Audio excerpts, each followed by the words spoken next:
Do you see any checks on your power on the world stage? Is there anything that could stop you if you wanted to? Yeah, there's one thing, my own morality, my own mind. It's the only thing that can stop, and that's law. very good. I don't need international law. I'm not looking to hurt people. Do you feel your administration needs to abide by international law on the global stage? Yeah, I do.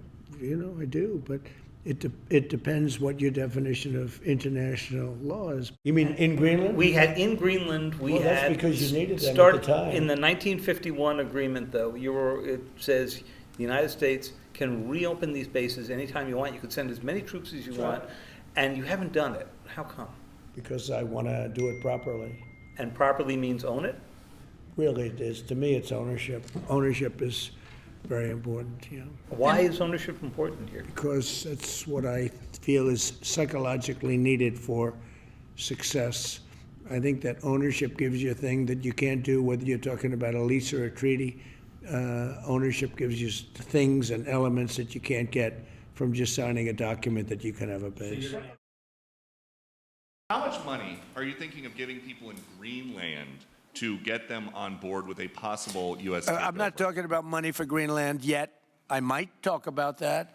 But right now, we are going to do something on Greenland, whether they like it or not, because if we don't do it, Russia or China will take over Greenland, and we're not going to have Russia or China as a neighbor. Okay?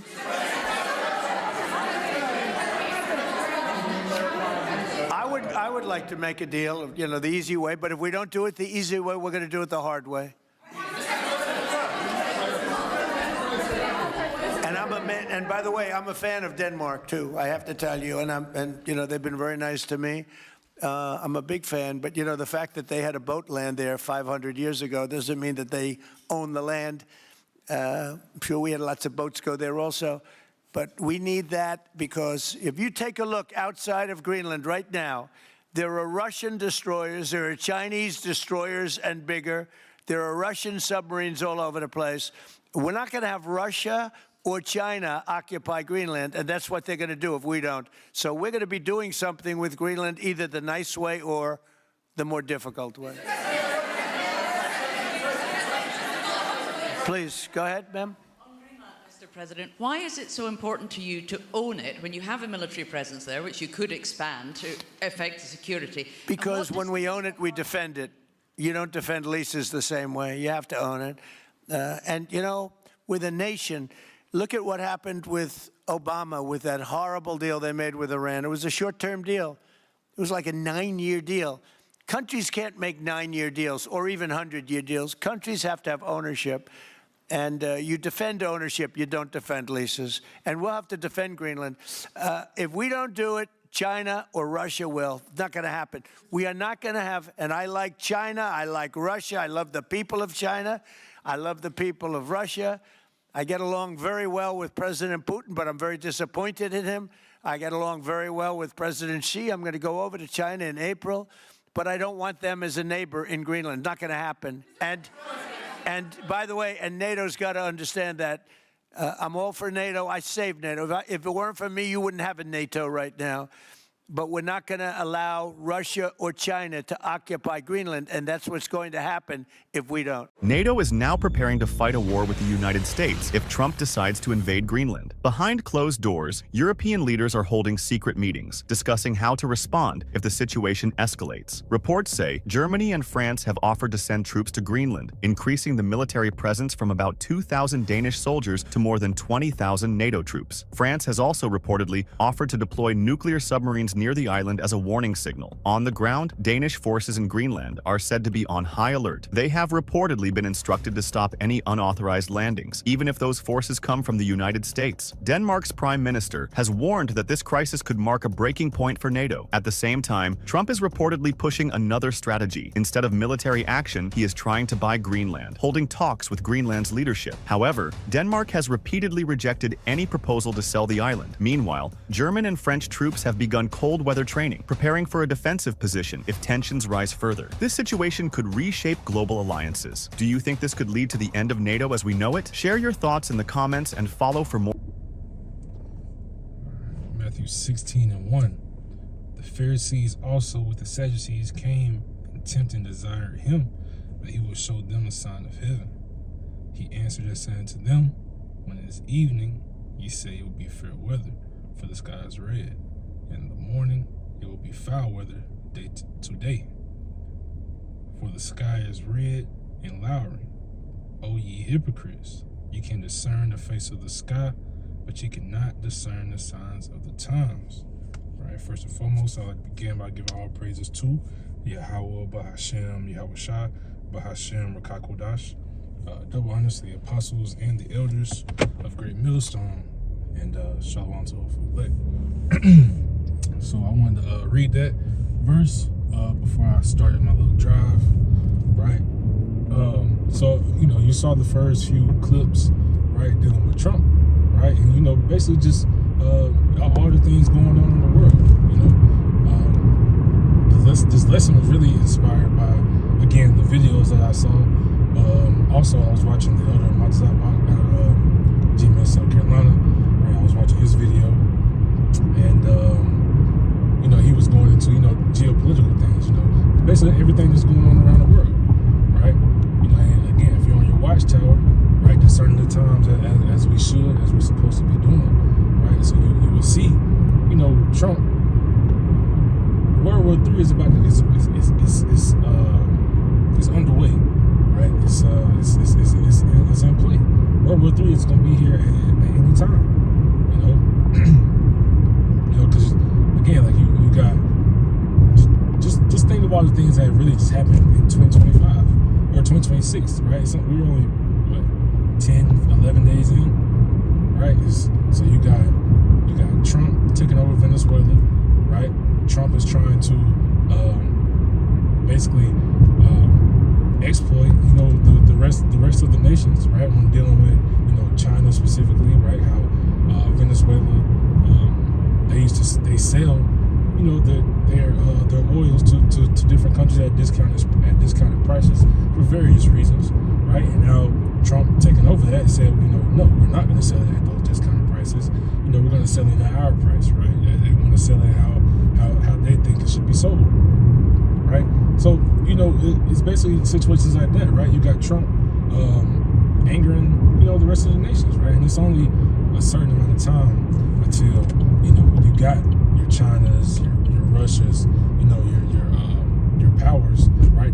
That come against, you know, Babylon, America, and destroy this place, man. You know.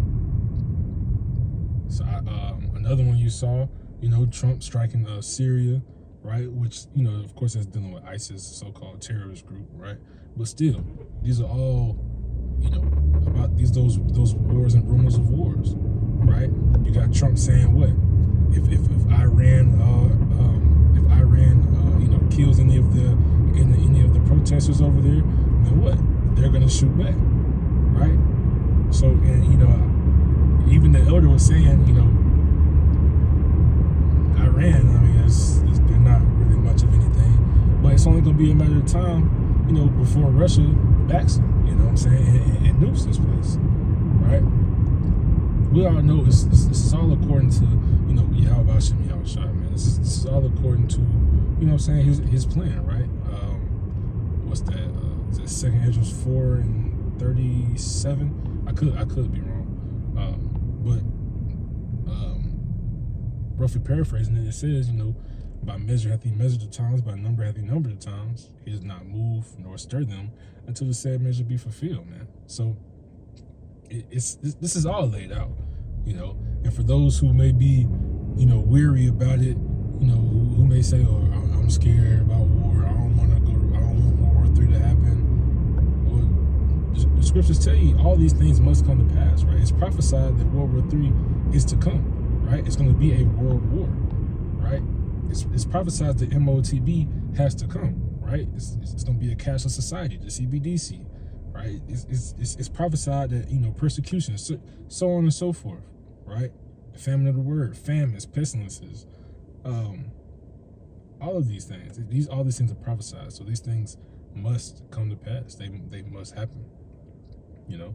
But again, you know, just getting back to, you know, how I started the video, you got to be on that watchtower, man. You can't be a hypocrite, you know, as most are, right? You know, they say they're in their Bible, they say they're in their scriptures, right? They say they read, they say they understand, you know, they love, you know, the Lord, you know, whose true name is Yahweh, right? Bahashem Yahushua, Yahweh being the name of the Father, Bahashem meaning in the name, and then Yahushua being the true name of the Son, right, of our Savior, the Messiah, right? So they claim to love, you know what I'm saying, Yahweh Bahashem Yahushua, but they have no clue as to what's going on. They have no clue what's happening in the world. They don't know, you know, like you ask them about these problems, you know, Venezuela, Russia, China, so on and so forth, and they have no clue. They don't even know what's happening, right? And I mean, let alone, you know, asking them to break down scriptures when referring to, you know, the wars, rumors of war, so on and so forth, right? The destruction of this nation, basically any prophecies, right? You can't act like your everyday Christian. You can't really ask them. Not even you can't ask them about prophecies because they have no clue. You don't learn these things in the modern day church, especially these mega churches, right? And so, like, if this sounds like a bit of rambling, right? But you know, it's really just a talk through the spirit. You know what I'm saying? Like a in the news kind of thing, right? But what was I saying? Yeah, you can't go to these mega churches and try to get, you know, the meat, meaning, you know, the prophecies, the breakdowns, so on and so forth. You can't go to these mega churches and get that, man, because they have no clue. They have no idea what they're talking about, you know. It just maybe, you know what I'm saying, maybe you may find some people who will agree that you know, America is Babylon, right? But that's really as far as it goes, you know. You can't even get them to agree that the so-called white man is Esau Edom, you know, which, for you nitpickers around there, we know every person without melanin is not Esau, of course, but the majority, you know, especially over here in America, the majority of them are, you know, if they own slaves, 9 times out of 10, they're Edomites, you know, so on and so forth, right? But that's neither here nor there. But again, Trump is going to lead this place into World War III, right? And we're happy about it, right? We want these things to happen, right? Why? Because we're ready for the kingdom to come, you know? We're ready for this place, Babylon, to be destroyed, right? The true people of the Lord, right? People who love the Lord, people who really despise this place, they can't wait to get out of here, man. There's nothing here for us, right? I mean, you got your hopes, dreams, and aspirations. You know, some people want millions of dollars, some people want to be famous, some people want to this, that, and the third. But to what end? You know, to what end is it for you, right? And it's kind of funny I quoted the scripture because, you know, the scriptures say, you know, woe unto them who, roughly paraphrasing, woe unto them who seek the end, or who want the end, or so on and so forth. But that's, you know, of course, that's saying, you know, what end is it for certain people, you know, because it could be bad, it could be, you know, it could end in death, it could end in different ways, you know, you know, anything could happen, right? But like I said, you know, we're not too worried about this one. The one thing that the true people of the Lord are worried about is that daily bread, you know, twofold, right? Daily bread as to pertain to these scriptures, and just, you know, to suffice enough to make it through this world. You know, others would try to call us lazy. Others would say, you know, that the Hebrew Israelites want to just be lazy. That the Israelites they don't want to, you know, they don't want to work, so on and so forth. But majority, if not all, but you know, everybody, for the majority, wants, you they want to work. You can't call Israelites lazy, right? Because that's against the ways of Yahweh Shem Yahushua. Just because that we don't want to advance in this world, there's no point. There's no end goal in this world because it's going to all be destroyed. It's all going to be as stubble. So at the end of the day, that's why the scriptures tell us, you gotta come out, be separate, right? We can't be like the people of this world because there's nothing here for us. There's no reward for us here. We want that incorruptible crown. You're trying to receive that corruptible crown, which is it's in 1 Corinthians, right? It's that corruptible crown. But that's not what we search for. Right? We search for that crown that can no man take, can no man break. The thing that can only be given to you by Yahweh, by Shem Yahushua, right? Pursuing the second interest